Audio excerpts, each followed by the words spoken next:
you will see more than maybe as a soldier who suffered with PTSD. You are going to see more. Listen, you're going to see dead people on a daily basis. When you get to my level and you get to my connection and you get to where I work with the spirit world, you see dead people on a daily basis. It becomes normal to you. You become desensitized to it.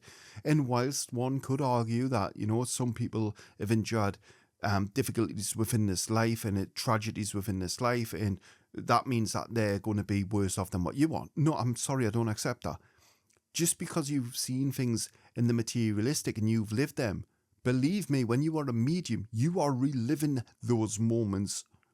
You see people taking their last breath. You see who was in the room. You see how they died. You know what they were thinking at the time of their death. All of these energies are transferred into you so that you can be an effective medium. The difference is some people don't know how to be able to channel that energy. Some people do.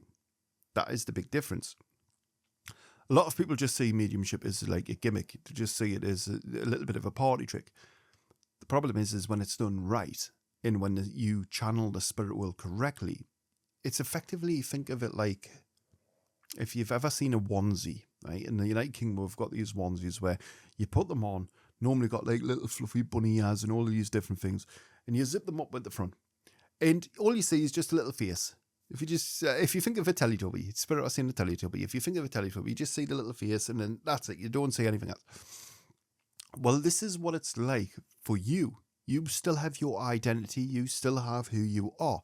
But as you are working with the spirit world, that identity is encumbered by the spirit world. You become to wear the spirit world. You become to wear the energy. Therefore, your empathic abilities, your sentient abilities, your claircognizant, your clairvoyance, your clairalience, clairgustance, there's many more clairs as well, to be quite frank with you, but we're not going to go down that route. All of these different senses become into a heightened state of alertness where they are ready and active to be able to be used in any given moment. If you did enjoy this video, why don't you consider smashing that like button, subscribing to the channel and putting the notification bell on so you don't miss out on any future content. Also, as you can see here, look at the playlists on the platform. We have a playlist that is dedicated to psychic medium development. We also have another one that is dedicated for you short lovers out there who just love that short form content. And we also have the paranormal playlist. If you did enjoy this video, check out the videos pinned at the top left and right, and I'll see you in the next one.